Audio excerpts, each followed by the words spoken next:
우리는 인생을 살아가면서 새 출발을 할 때가 종종 있습니다. 10달 동안 엄마 뱃속에 있다가 세상으로 나오는 아이들도 새 출발을 하는 셈이지요. 또 엄마 아빠 품에 있다가 어린이집에 유치원에 학교에 처음 가는 아이들도 새 출발하는 셈입니다. 그렇죠? 또 학교를 졸업하고 사회생활을 시작한 아이들도 결혼하고 또 새 출발하게 되죠. 또 새로운 직장에 들어간다거나 새로운 도시로 이사를 간다거나 하게 되면 새 출발을 하게 됩니다. 오늘 새가족 여러분들도 바로 신앙생활을 새로 하시는 것도 어쩌면 새 출발이라고 할 수 있겠습니다.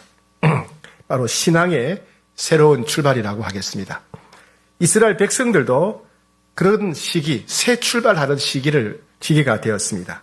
이스라엘은 원래 바벨론 제국에 의해서 나라가 망하게 되었습니다. 그리고 살아남은 사람들은 바벨론 제국에 포로로 끌려갔습니다. 그러다가 수십 년 지난 뒤에 포로에서 해방되어서 다시 이스라엘로 예루살렘으로 돌아왔습니다. 포로에서 돌아왔던 그들은 수십 년 동안 완전히 파괴되었고 무너진 채 방치되었던 예루살렘을 다시 일상의 터전이 될 수 있도록 세워야 했습니다. 그런데 그들이 제일 먼저 한 일은 집을 짓거나 농사를 짓는 것도 아니라 예배를 회복하는 일을 제일 먼저 했습니다.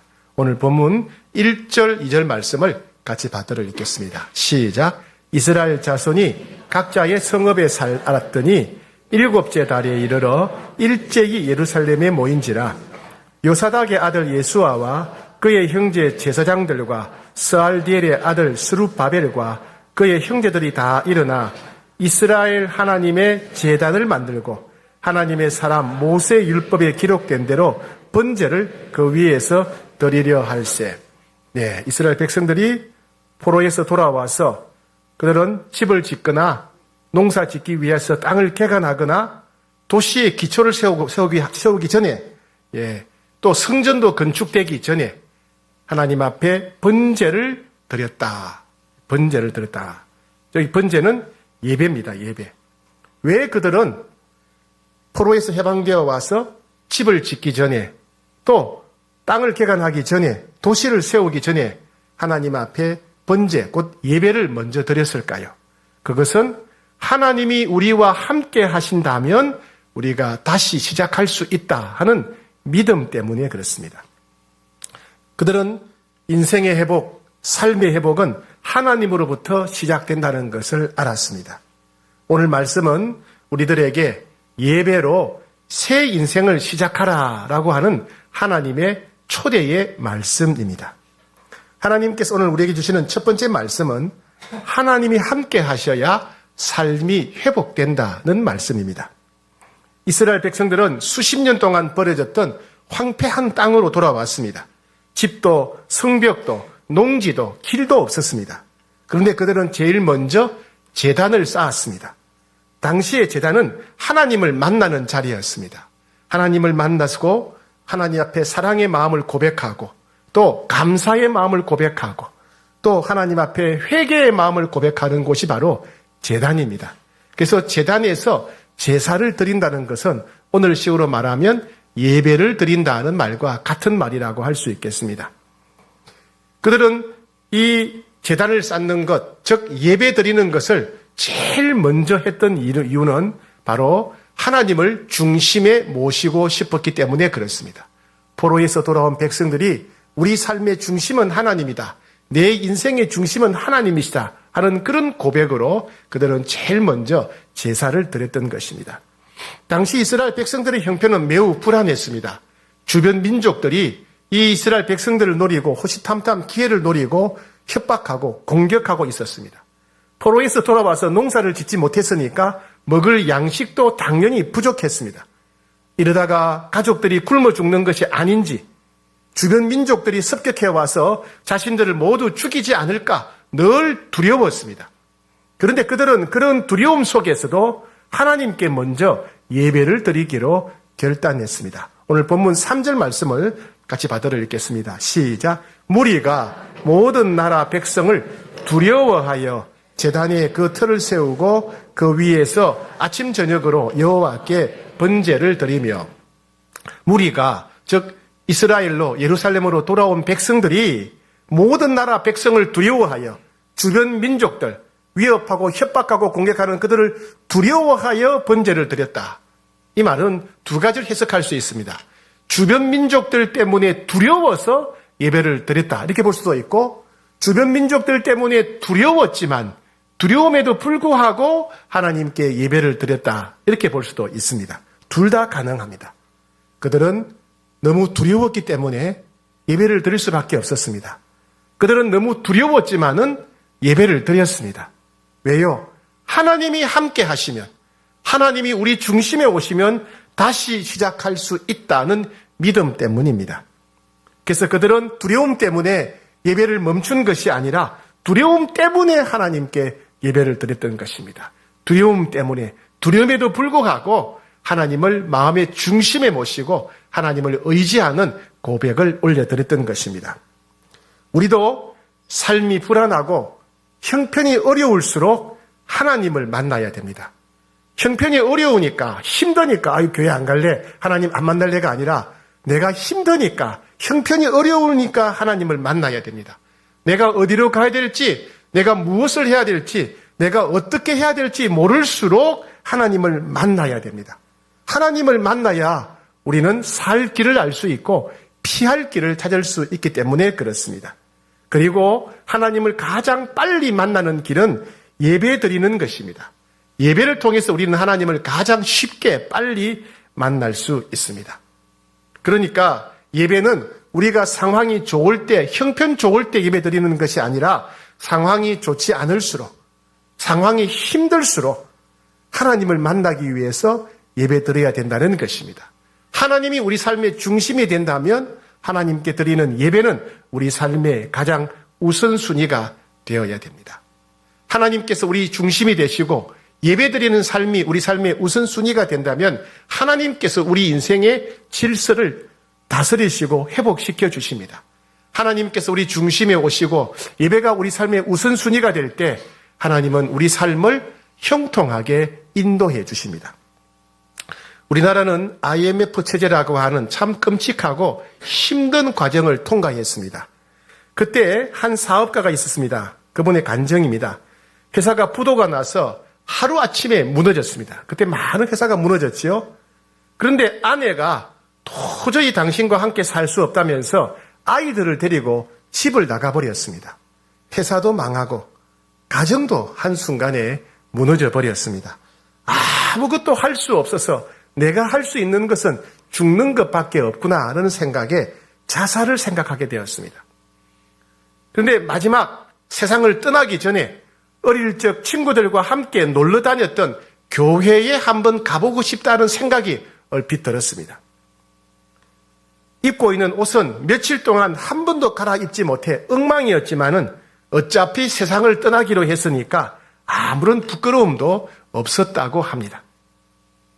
예배당 뒷자리에 앉아서 예배를 드리고 있는데 예배 시간에 부르는 찬송가가 익숙하게 느껴졌습니다. 어릴 때 친구들과 교회에서 놀 때 종종 들었던 곡이었습니다. 나 주를 멀리 떠났다 이제 옵니다. 나 죄의 길에 시달려 주여 옵니다. 이 노래를 부르는데 갑자기 눈물이 폭발하듯이 터져 나왔습니다. 그 귀한 세월 보내고 이제 옵니다. 나 뉘우치는 눈물로 주여 옵니다. 이 병든 마음을 고치려 이제 옵니다. 큰 힘과 소망 바라고 주여 옵니다. 마치 자기 자신의 깊은 곳에서 울부짖는 자기의 고백 같았습니다.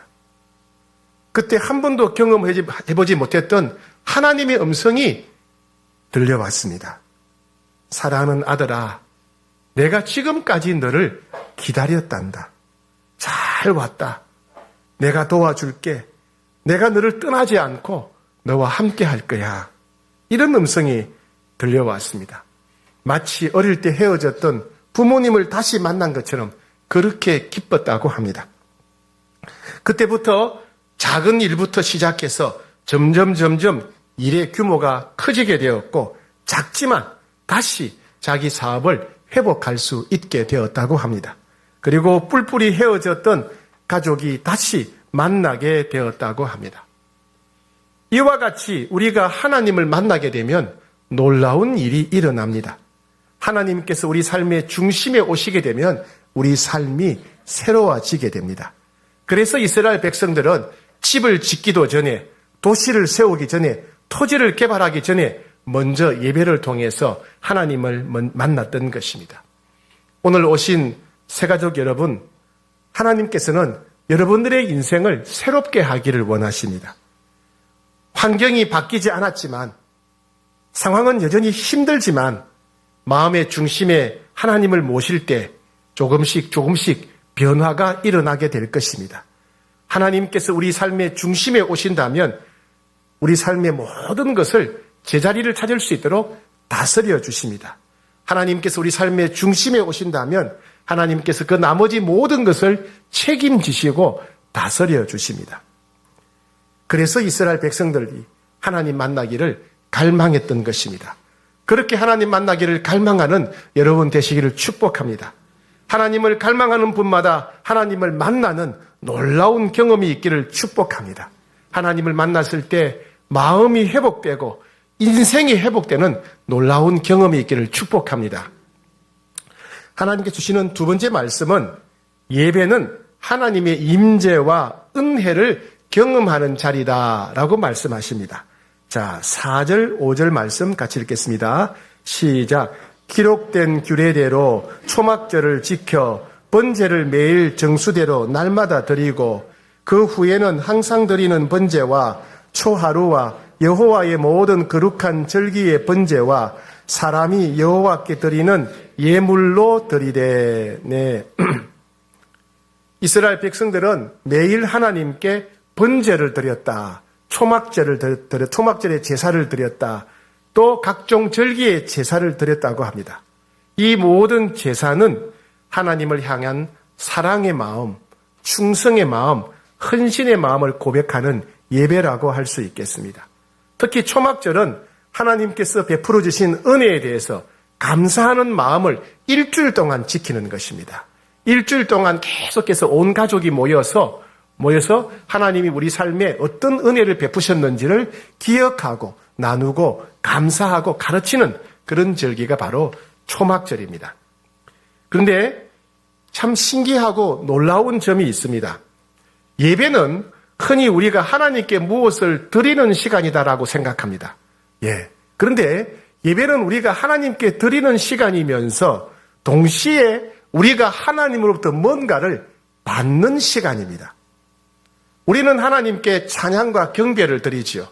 우리는 하나님께 예물, 헌금을 드리기도 하고 기도를 드리기도 합니다. 그런데 하나님은 또 우리들에게 예배를 통해서 놀라운 것을 베풀어 주십니다. 하나님이 우리에게 베풀어 주시는 놀라운 것을 우리는 은혜라고 합니다. 은혜. 조건 없는 선물이죠. 하나님은 우리가 예배 드릴 때에 우리에게 말씀하시고 우리 삶을 일깨우시고 인도해 주십니다. 우리가 예배 드릴 때 하나님은 우리 마음의 깊은 상처를 치료해 주시기도 합니다. 어릴 때 부모로부터 받은 상처들, 시어머니로부터, 남편으로부터, 아내로부터, 자식으로부터 받은 상처들 치료해 주십니다. 그리고 몸의 질병을 치료해 주십니다. 우리 마음속에 있는 두려움을 가져가시고 평안을 부어주십니다. 외로움을 가져가시고 기쁨을 부어주시기도 합니다. 우리가 찬양할 때, 우리가 말씀을 들을 때, 우리가 기도할 때, 우리가 예물을 들을 때 하나님은 예배를 통해서 우리를 만나주시고 놀라운 은혜를 우리들에게 베풀어 주십니다. 그게 예배의 참 신비하고 놀라운 점이라 할 수 있습니다. 이번 주 목요일이 수능 보는 날이라고 했습니다. 저는 고3 때 대학 입시에 실패해서 재수를 하게 되었습니다. 이래도 제가 재수 있는 인간입니다. 재수를 할 때 학원 다녔겠죠? 어느 대학에 가야 될지, 무슨 과를 전공해야 될지 참 난감했습니다. 저는 고등학교 때 문과를 공부했습니다. 그 당시 문과 사람들은 성적만 좋으면 어디 갑니까? 성적만 좋으면 다 법대 가야 된다. 경영학과 가야 된다. 아니면 영문학과 가야 된다. 모든 사람이 그것을 당연하게 여겼습니다. 이과의 경우는 성적만 좋으면 무조건 어디 갑니까? 의대 가야 된다. 그 다음은 전자공학과나 기계공학과가 최고였습니다. 학원을 다니면서 재수 생활을 하고 있던 어느 날 주일 예배를 드리게 되었습니다. 근데 예배 시간에 한 장로님이 대표로 기도를 하셨습니다. 그 장로님이 기도를 하시는 중에 하나님께서 제 마음속에 울리는 큰 소리로 제게 이렇게 말씀하셨습니다. 너는 언제까지 네가 원하는 대로만 살려고 하느냐? 남들이 좋다고 하는 대로만 살아가려고 하느냐? 네가 나를 주님이라고 부른다면 네 삶의 주권을 나에게 맡겨라. 그러면 내가 너를 인도할 것이다. 이렇게 말씀하셨어요. 어디로 가야 될지 몰라 방황하던 제게 하나님은 제가 살아가야 될 길을 말씀해 주셨습니다. 저는 그날 깜짝 놀랐습니다. 하나님이 살아계셔서 제게 개인적으로 말씀하신다는 사실도 놀랍고 또 하나님께서 저를 위한 계획을 가지시고 제 삶을 인도하신다는 사실이 너무나 놀라웠습니다. 주일 예배 시간에 혼자 눈물 콧물 다 흘렸던 기억이 있습니다. 그때 손수건이 없어가지고 매우 난처했습니다. 예. 그 이후로 인생의 중요한 고비 때마다 하나님은 다시 말씀하시고 제 삶을 한 걸음 한 걸음 인도해 주셨습니다. 인생의 고비 때는 늘 두렵고 불안하고 답답합니다. 그러나 결국은 하나님은 말씀하시고 그리고 인도해 주셨습니다. 그래서 더 이상 미래를 두려워하거나 불안해하지 않게 되었습니다. 지금까지 늘 그러하셨듯이 앞으로도 하나님이 친히 인도해 주시고 도와주실 것을 확실히 늘 경험했기 때문에 그렇습니다. 예배는 단순히 교회에 오는 일이 아닙니다. 예배는 하나님을 만나는 자리입니다. 찬양대의 찬양을 통해서 혹은 설교자의 말씀 선포를 통해서 혹은 대표 기도하는 장로님의 기도를 통해서 하나님이 우리를 만나 주십니다. 예배를 통해서 하나님 우리에게 찾아오셔서 잘 왔다. 내가 너를 사랑한다. 괜찮아. 걱정하지 마. 내가 너를 도와줄게. 내가 너를 보살펴 줄게. 여러 가지로 우리 필요에 맞게 말씀하십니다. 예배를 통해 하나님을 만난 사람은 그 얼굴 표정부터가 다릅니다. 하나님을 만난 사람은 얼굴에 눈물 자국이 가득하거나 아니면 기쁨이 꽃처럼 피어나기도 합니다. 예배는 하나님이 내 인생의 주인이십니다라는 고백입니다. 세상은 내가 주인이라고 말하지만은 우리는 예배를 통해서 하나님이 내 인생의 주인이라고 선포하는 것입니다. 예배로 시작하면 하나님이 우리 인생을 반드시 인도하십니다. 예배를 지키는 사람에게는 하나님께서 모든 유혹과 위험으로부터 우리를 지켜주십니다. 예배를 삶의 우선순위로 여기는 사람에게 하나님은 반드시 길을 열어주시고 보호하시고 새로운 미래를 주십니다. 그래서 예배는 삶의 질서를 세우는 첫 단추라고 할 수 있습니다. 예배는 우리의 무너진 마음을 회복하는 자리입니다. 예배는 우리 삶을 온전하게 복되게 새롭게 세우는 첫 단축입니다.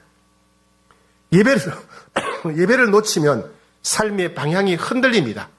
그러나 예배를 다시 붙잡으면 어떤 상황에서도 길을 잃지 않게 됩니다. 이 자리에 계신 모든 분들이 예배의 자리를 삶의 우선순위로 삼기로 축복합니다. 오늘 예배 오신 모든 분들이 예배를 통해 살아계신 하나님 만나게 되기를 축복합니다.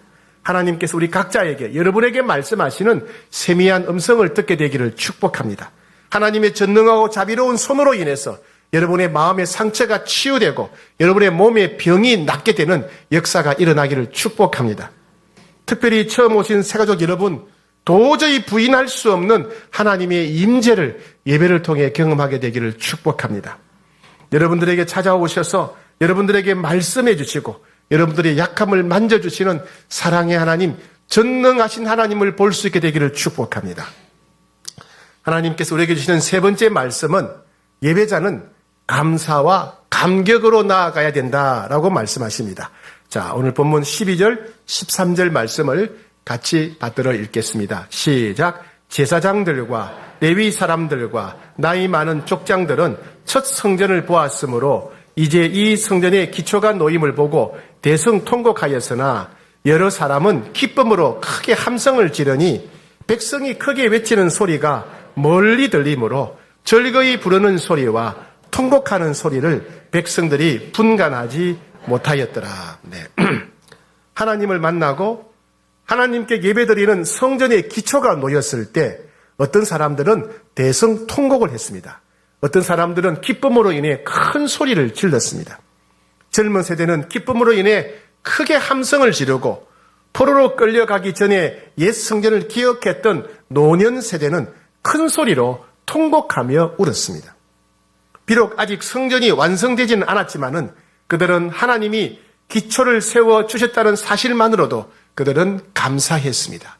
그들이 예배했을 때 하나님께서 그들의 걸음을 이끌어 주셨던 것입니다. 하나님을 만나는 예배에는 이와 같이 감사가 있고 감격이 있고 감동이 있습니다. 진행 형식이 완벽하지 않을 수도 있습니다. 음정이 맞지 않고 하는 말이 서투를 수도 있습니다. 그러나 하나님은 우리의 중심을 보십니다. 하나님은 누구든지 전심으로 하나님을 찾고자 하는 자를 만나주십니다. 하나님은 누구든지 진심으로 기도하는 자에게 응답하십니다. 하나님은 누구든지 마음을 다해 경배하며 찬양하는 자에게 기쁨을 주시고 평강을 부어주십니다. 연세 많으신 어머니 혼자 교회 다니는 그런 가정이 있었습니다. 자녀들은 열심히 교회 다니는 어머니를 항상 뜯어 말렸습니다. 어머니가 배운 것이 없고 가난하게 지내오셨기 때문에 외로워서 두려워서 믿고 의지할 바를 찾기 위해서 교회 다닌다고 생각했습니다. 그러다가 어머니가 중한 병에 걸려서 투병 생활을 하시게 되었습니다. 자녀들은 기독교 신앙이 얼마나 헛된지 어머니가 이제야 비로소 진실을 깨닫게 되셨을 것이다 라고 생각했습니다. 그런데 어머니가 병 중에서도 예배를 빠지지 않았습니다. 예배 시간이 되면 병상에서 혼자 찬송가를 부르고 성경을 읽으며 예배를 드렸습니다.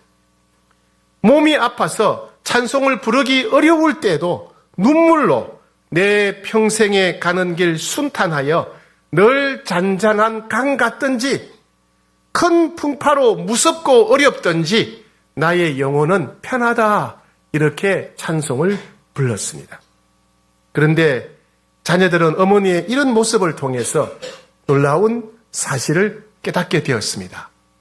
어머니가 하나님을 붙잡고 있는 것이 아니라 살아계신 하나님이 어머니를 붙잡고 계시다는 사실을 알게 되었습니다. 하나님께서 어머니를 위로해 주시고 하나님께서 두려워하고 불안해하는 어머니의 마음에 평안과 기쁨을 주신다는 것을 깨닫게 되었습니다. 자녀들은 그런 어머니의 예배를 통해서 살아계신 하나님을 느꼈고 하나님께 드리는 예배의 참 능력을 경험하게 되었습니다.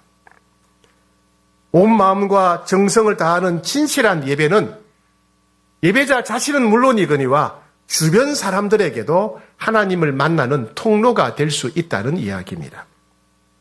말씀을 정리합니다. 하나님은 우리가 예배로 삶을 새롭게 세우기를 원하십니다.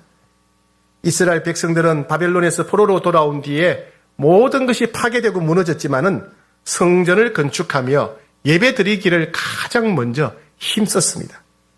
사랑하는 새가족 여러분, 신앙의 출발은 교리나 지식이 아닙니다. 하나님이 함께 하셔야 삶이 회복됩니다. 예배는 하나님의 임재와 은혜를 경험하는 자리입니다. 예배는 하나님을 우리 삶의 주인으로 고백하는 시간입니다. 그래서 예배에서 하나님을 만나는 것이 신앙생활의 진정한 시작이라고 할 수 있겠습니다. 예배를 통해 하나님은 우리 인생을 회복시키시고 새롭게 빚어가십니다. 예배는 하나님께서 우리 인생을 살아갈 수 있도록 새 힘과 능력을 주시는 시간입니다. 그래서 모든 예배자는 예배 드릴 때마다 감사와 감격과 감동의 마음으로 나아가야 합니다. 예배로 우리 인생을 다시 세워야 됩니다. 예배로 무너진 마음을 다시 세워야 됩니다. 예배로 우리 삶을 새롭게 세우는 여러분 되기를 축복합니다. 하나님께서 홍익교회 성도들에게도 말씀하십니다. 너희는 여호와의 성전 기초를 놓을 때에 그 감동과 기쁨을 기억하라고 말씀하십니다. 학개서 2장 18절 말씀 같이 받들어 읽겠습니다. 시작. 너희는 오늘 이 전을 기억하라. 아홉째 달 24일 곧 여호와의 성전 지례를 쌓던 날부터 기억하여 보라. 예. 그 당시에 성전 건축할 때 하나님 말씀을 전했던 학개 선지자를 통해 주신 말씀이죠. 우리가 전심으로 하나님을 찾고자 했을 때 하나님께서 우리를 만나 주셨던 것을 기억하라고 하십니다. 우리가 진심으로 기도했을 때 하나님께서 우리 기도에 응답해 주셨던 것을 기억하라고 하십니다. 우리가 마음을 다해 경배하며 찬양했을 때 주께서 우리 마음에 기쁨을 주시고 평안을 주시고 우리 삶을 형통하게 하셨던 기억들을 기억하라고 하십니다. 오늘 주님은 홍익교회 성도들에게 다시 말씀하십니다. 나는 너희의 예배가 다시 회복되기를 원한다. 내 앞에서 너희 자신을 스스로 돌아보고 정결하게 되어 나오기를 원한다. 너희가 내 손길을 기억하며 감사하는 마음으로 나오기를 원한다. 너희가 거룩한 기쁨으로 가득하여 마음을 다해 노래하기를 원한다. 너희가 가진 가장 좋은 것을 온 힘을 다해 드리는 예배로 나오기를 원한다. 이렇게 말씀하십니다.